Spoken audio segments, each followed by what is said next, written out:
우리 할렐루야 샬롬하고 인사합니다. 할렐루야 샬롬 샬롬 샬롬 샬롬 샬롬. 하나님 사랑합니다. 여러분 주 안에서 사랑합니다. 오늘 마가복음 11장 말씀이죠. 1절에서 11절 나귀 새끼 주인의 믿음입니다. 오늘 이 부분에서는 그들이 1절부터 봅니다. 그들이 예루살렘에 가까이 와서 감난산 벳바게와 베다니 이르렀을 때 예수께서 제자 중 둘을 보내시며 이르시되 너희는 맞은편 마을로 가라. 그리로 들어가면 아직 아무도 타보지 않은 나귀 새끼가 매여 있는 것을 보리니 풀어서 끌고 오라. 누가 너희에게 왜 이렇게 하느냐 묻거든 주가 쓰시겠다 하라. 그리하면 즉시 이로 보내리라 하시니 제자들이 가서 본즉 나귀 새끼가 문 앞거리에 매여 있는지라. 그것을 푸니 거기서 있는 사람들 어떤 이들이 이르되 나귀 새끼를 풀어 무엇하려느냐 하며 제자들이 예수께서 이르신 대로 말한데 이에 허락하는지라. 나귀 새끼를 예수께 끌고 와서 자기들의 겉옷을 그 위에 얹어 놓으매 예수께서 타시니 많은 사람들은 자기들의 겉옷을 또 다른 이들은 그들에서 벤 나뭇가지를 길에 펴매 앞에서 가고 뒤에서 따르는 자들이 소리치며 호산나 찬송하리로다 주의 이름으로 오시는 이여. 이렇게 외치죠. 찬송하리로다. 오는 우리 조상 다윗의 나라여 가장 높은 곳에서 호산나 하더라. 예수께서 예루살렘에 이르러 성전에 들어가서 모든 곳을 둘러보시고 때가 이미 저물매 12제자를 데리시고 베다니에 나아가시니라. 이렇게 되어 있어요. 영국의 극작가인 샬럿 키틀리가 대장암과 투병하며 36세 나이에 세상을 떠나기 전에 그녀의 블로그에 남긴 글 중에 일부의 내용에 이렇게 기록되어 있습니다. 중년의 복부 비만이요. 늘어나는 허리둘레 그거 한번 가져봤으면 좋겠네요. 휘어지는 머리카락이요. 그거 한번 뽑아봤으면 좋겠습니다. 그만큼 살아남는다는 얘기잖아요. 저도 한번 늙어보고 싶어요. 이렇게 블로그에 글을 남겼다고 그러죠. 부디 삶을 즐기면서 사세요. 두 손으로 삶을 꽉 붙드세요. 여러분이 부럽습니다. 점점 다가오는 죽음 앞에 서 있는 한 젊은 여성의 생에 대한 아주 애틋한 고백이죠. 요한복음 13장 1절에 보면 6월절 전에 예수께서 자기가 세상을 떠나 아버지께로 돌아가실 때가 이른 줄 아시고 세상에 있는 자기 사람들을 사랑하시되 어떻게 사랑하셨다고요? 끝까지 사랑하시니라. 이렇게 기록되어 있어요. 요한복음 13장 1절에. 예수님이 33세 젊은 나이에 닷새 후에 죽을 것을 아셨다는 거겠죠. 근데요, 참 하나님의 은혜다 하는 생각이 듭니다. 우리가 돌아가는 그 순간을 몇 월 며칠 몇 시에 몇 년 몇 월 며칠 몇 시에 네가 죽을 것이다 만약에 미리 안다면 살아 있을 수 있겠어요? 불안해서 저는 그 하루하루 날짜 세다가 그걸로 인해서 병이 들 것 같습니다. 모르는 게 그런 말 있죠? 우리나라 그 말 속담에도 모르는 게 약이다. 이것처럼 모르는 거죠. 언제 어떤 일이 일어날지. 그렇기 때문에 우리는 준비할 수도 있고 빨리빨리 이것도 좀 저것도 좀 이렇게 할 수가 있는 소망도 생기지 않겠나 이런 마음이 드네요. 죽음을 아시면서 생에 대한 집착을 나타내는 것이 아니란 거죠. 하나님께서 6월절 전에 예수께서 자기가 세상을 떠나 아버지께로 돌아가실 때가 이른 줄 아시고 세상에 있는 자기 사람들을 사랑하시되 끝까지 사랑하셨다. 죽음을 아시면서 생에 대한 애착을 나타내신 것이 아니고 그가 하신 그 일이 뭔지를 본문을 통해서 살펴봅니다. 1절에 그들이 예루살렘에 가까이 와 감남산 벳바게와 베다니 이르렀을 때 예수께서 제자 중 둘을 보내시며 이렇게 되어 있죠. 예루살렘에 가까이 오시기 전에 무슨 일이 있었어요? 10장 마지막 절 52절에 보면 52절 예수께서 이르시되 가라 내 믿음이 너를 구원하였느니라 하시니 그가 곧 보게 되어 예수를 길에서 따르니라. 맹인이 겉옷을 내버리고 뛰어일어나 예수께 나오죠. 예수께서 말씀하시되 내게 무엇을 해주기를 원하느냐 맹인이르되 보기를 원하나이다. 이런 사람이 있었어요. 그죠? 그래서 보게 해주었던 그런 구절이 나옵니다. 감남산에 위치한 벳바게 마을 그리고 그 인접한 베다니 이르렀을 때 맹인 시각장애인이죠. 눈을 뜬 바디메오가 함께하고 있었다는 거예요. 이곳에서 예수님의 제자 중 둘을 보내셨다 이 이야기입니다. 2절에 보면 이르시되 너희는 맞은편 마을로 가라. 그리로 들어가면 곧 아직 아무도 타보지 않은 나귀 새끼가 매어 있는 것을 보리니 풀어서 끌고 오라. 예, 흠없는 대속제물이신 예수님을 태울 자격은 큰 나비도 힘 좋은 나비도 잘생긴 그런 게 말도 아닌 한 번도 사람을 태운 적이 없었던 나비 새끼였다는 것. 묻지 않은 깨끗한 이미지가 순결하신 예수님과 어울리는 거죠. 그렇다면 예수님은 아무 때가 묻지 않는, 때 묻지 않는 깨끗한 이미지. 그 다음 예수님은 왜 나비 새끼를 타시려 했을까? 예수님은 그동안 그저 인자가 온 것은 하시면서 자신을 사람의 아들이라는 표현으로 늘 낮추고 다니셨죠. 나비 새끼를 타시겠다는 이유는 뭘까? 스가랴 9장 9절입니다. 시온에 따라 크게 기뻐할지어다. 예루살렘에 따라 즐거이 부를지어다. 보라, 내 왕이 내게 임하시나니 그는 공의로우시며 구원을 베푸시며 겸손하여서 나귀를 타시나니 나귀의 작은 것 곧 새끼 나귀니라. 이렇게 예언자들이 이렇게 말했다는 거죠. 자신이 성경이 예언하고 있는 왕으로 오시는 그 메시아라는 선포를 합니다. 그러므로 나귀 새끼를 타시고 예루살렘 성을 향했을 때 첫째가 그가 공의로우시다.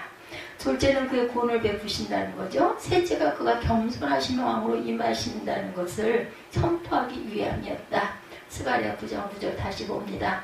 시온에 따라 크게 기뻐할지어다. 예루살렘에 따라 즐거이 부를지어다. 보라, 내 왕이 내게 임하시나니 그는 공의로우시며 구원을 베푸시며 겸손하여서 나귀를 타시나니 나귀의 작은 것 곧 나귀 새끼니라. 공의로우시고 구원을 베푸시고 겸손하신 분이시라는 거죠. 예, 우리도 그렇죠. 공의의 예수님, 구원의 예수님, 겸손하신 예수님을 등에 업은 자가 될 때 어때요? 예루살렘 들어갈 수 있음을 믿으시기 바랍니다. 그리고 또 하나 주전 2100년경의 창세기 49장 11절에 그의 나귀를 포도나무에 매며 그의 암나귀 새끼를 아름다운 포도나무에 맬 것이며 그 옷을 포도주에 빨며 그 복장을 포도주에 빨리로다. 창세기 49장 11절에 이렇게 증거해요. 야곱이 유다에게 축복할 때 암나귀 새끼를 아름다운 포도나무에 맬 것이다. 또한 예수님은 요한복음 15장 5절에 나는 포도나무요 너는 가지라 이렇게 말했어요. 나귀 새끼를 타시는 예수님은 이렇게 비유하고 있다는 거고 그 옷을 포도주에 빨고 그의 복장을 포도즙에 빨리로다 하는 말씀은 예수님의 보혈의 죄를 씻고 정결하게 되어 말씀의 성취가 예수님을 통해서 이루어지고 있다라는 거. 그죠? 포도즙 포도즙 틀을 밟는다. 이게 왜 이렇게 얘기를 했을까? 계시록에서 그 얘기했을 때 우리 그거와 함께 은혜를 나눴었죠. 그건 뭐예요? 포도즙 틀을 밟는다는 건 모든 죄를 그 피로 예수님의 보혈의 피로 우리의 모든 죄를 대속해 주셨다. 그리고 매이는 나귀 새끼를 풀어서 그냥 끌고 오라고 합니다. 나귀 새끼가 매어 있다면 주인이 따로 당연히 있겠죠. 그 매어 있는 나귀 새끼를 보리니 헬라어입니다. 슐레세테, 하나님이 일이나 하나님의 나라와 관련된 어떤 사건을 발견하다 또는 만나다라는 의미입니다. 예수님의 말씀에 그대로 이루어질 것을 어때요? 볼 것이라는 것이죠. 3절에 보니까 만일 누가 너에게 왜 이렇게 하느냐 묻거든 주가 쓰시겠다 하라 그리하면 즉시 이리로 보내리라 하시니 발견하다 만나다 휴레세테 한번 짚고 갑니다. 주가 쓰시겠다. 여기 예수님이 자신을 주 퀴리오스로 표현합니다. 주인이심을 예루살렘에 들어가시기 전에 밝히고 계심을 여기서 우리가 알게 됩니다. 그래서 원어를 보다 보면 그 전후 내용이 그 단어 한자에 다 의미가 새겨져 있기 때문에 우리가 해석하기가 바르게 해석하기 쉽다라는 거예요. 그래서 원문을 좀 볼 줄도 알아야 된다. 볼 줄 모르면 하다못해 해석되어져 있는 거라도 보면서 저처럼 물론 또 설교하고 또 듣고 깜빡 잊어버리지만 다음번에 또 볼 때는 그래도 기억이 나지 않아요? 한 번 더 다시 한 번 하다 보면 맞아. 전에 거기서도 그랬었지. 이 정도는 우리가 기억을 할 수 있으니 새기고 갑니다. 누구 말 맞다나 공부하고 가는 거죠. 이런 부분들은 어째서 예수님이 나귀 새끼의 주인이라는 걸까? 바드메오가 외쳤던 다윗의 자손이라는 것과 상관이 있습니다. 다윗이 왕이니까 왕의 후손으로 오시는 예수님은 왕이시라는 거죠. 이런 식으로 연결이 되는 거죠. 예수님의 창조주로 퀴리오스 주인이시고 왕이시라는 것은 이 세상과 이 나라의 모든 것의 주인이시기 때문에 나귀 새끼 역시 예수님이 주인이셨다라는 뜻입니다. 왕으로서 창조주로서 낙이 새끼를 요구하고 계신 거죠. 그러면 낙이 주인이 뭐랍니까? 즉시리로 보내리라. 예, 그렇습니다. 실제 주인은 키리오스 주로 불리우시는 예수님이시고 낙이 새끼를 매놓은 주인은 사실상 주인의 것을 잠시 맡아 관리하는 청직이라는 뜻이죠. 예, 종료주일들을 맞으면 모든 것이 주인은 창조주이신 예수 그리스도이시고 우리는 그가 맡겨주신 것을 잘 사용하다가 빈손으로 가는 청지기임을 예, 우리가 항상 감사하고 가는 저 여러분이 되셔야 되겠죠? 4절에 제자들이 가서 본즉 낙이 새끼가 문 앞거리에 매여 있는지라 그것을 풀었어요. 하라는 대로 한 거죠. 제자들이 낙이 새끼를 풀었다는 거고 5절에 거기서 있는 사람 중 어떤 이들이 이르되 낙이 새끼를 풀어 무엇에 하려느냐 이렇게 묻죠. 낙이 새끼를 풀 때 거기서 있는 사람들이 있었다는 건데 보고 있는 사람들의 시선엔 아랑곳하지 않고 낙이 새끼를 풀고 있는 모습에서 제자들이 예수님의 권위와 그 말씀에 오로지 믿음과 순종을 보이고 있다는 것이죠. 6절에 제자들이 예수께서 이르신 대로 말한데 이를 허락하는지라 그러라고 하죠. 주가 쓰시겠다 하라. 그러니까 그들이 허락하다라는 겁니다. 여기서 깨달은 것은 주님의 말씀 그대로면 충분하다라는 뜻이죠.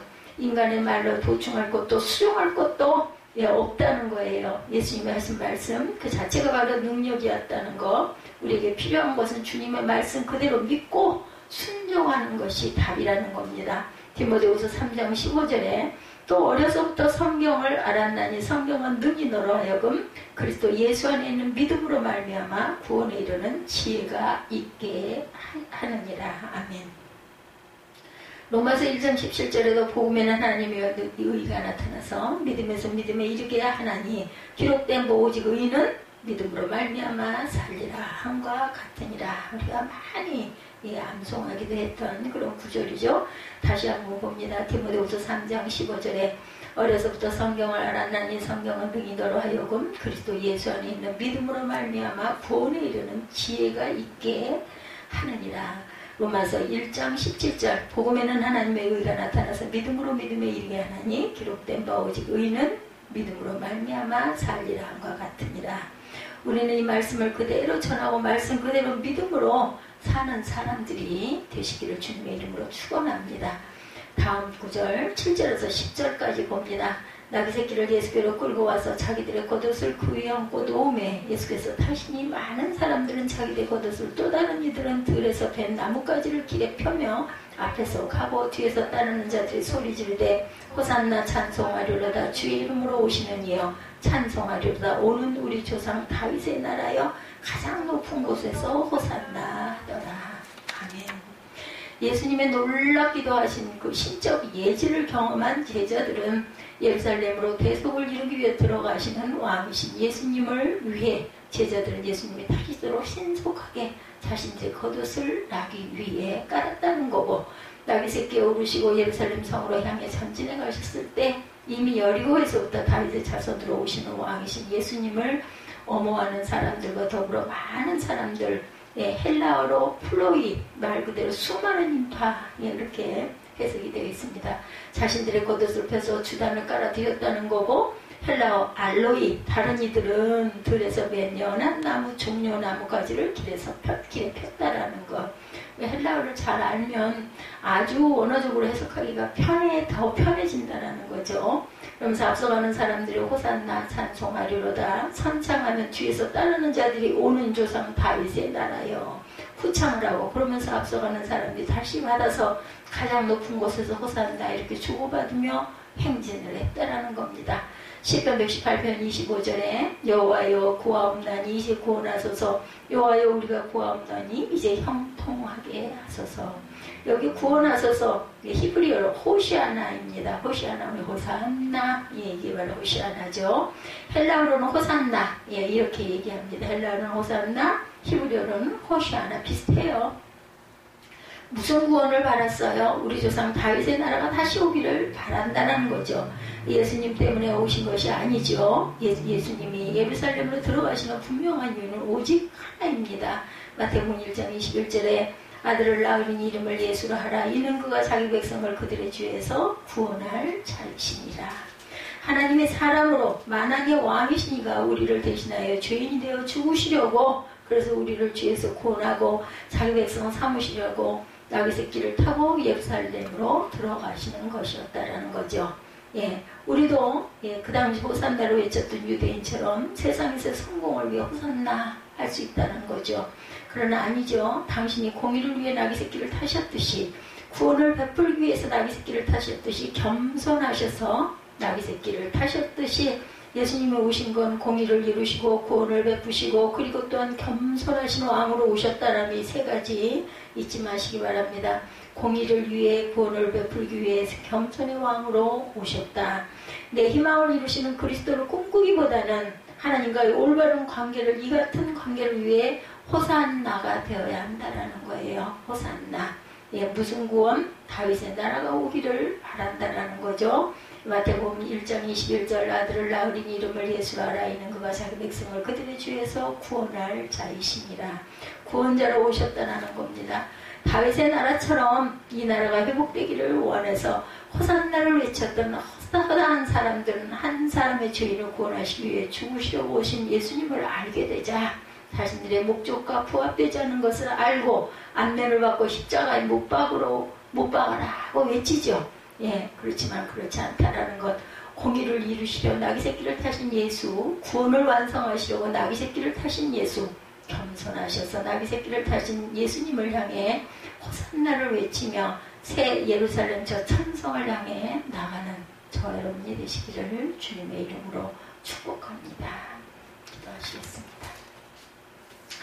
11장 말미 예수께서 예루살렘에 이르러 성전에 들어가서 모든 곳을 둘러보시고 때가 이미 저물매 12제자를 데리고 베다니로 가시더라. 오늘 마가복음 11장 1절에서 11절까지의 내용은 겸손의 왕으로 오신, 우리를 구원하기 위해서 호시안나 하고 외치면서 오신, 구원자로 오신 예수님, 아주 겸손한 왕으로 우리를 구원하기 위해서 주님 하나님께서 주신 그런 귀한 생명을 우리에게 주시려고 오신 그런 분들, 예수님의 자신을 주라고 퀴리오스, 주인이심을 예루살렘에 들어 계시니 밝히신 것처럼 우리 또한 그 주인 되시고 왕 되시고 겸손의 왕 되시고 구원자 되신 주님을 높이고 그리고 주님의 뜻을 받들고 가는 저와 여러분이 되시기를 주님의 이름으로 축복합니다.